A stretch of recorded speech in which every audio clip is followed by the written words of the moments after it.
أنا ماستر شيف ريما الحواري، سفيرة طهاة فلسطين في أمريكا ومن الحكام الدوليين.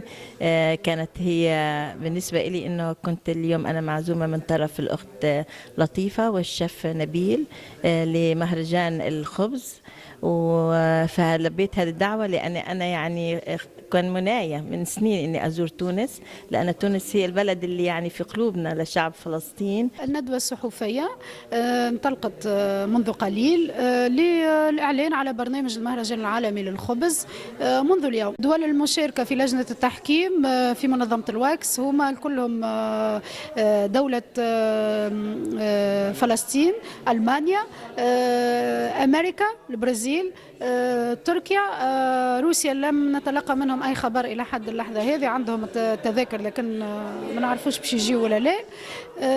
عندنا أيضا توانسة مقيمين في فرنسا باش يحضروا. بعد قليل سوف نستقبل السيد علي بن زايدة، تو تراوه معنا في البرمجة. هو هذا شيف بولونجي تونسي مقيم في فرنسا ويتحصل لسنتين على التوالي على أحسن مايور بولونجي دو فرانس. جمعية أساتذة النكهة وخبراء التهوى والخدمة في تونس هي جمعية من الباعثين المهرجان العالمي هذا الخبز، من المؤسسين متاعه.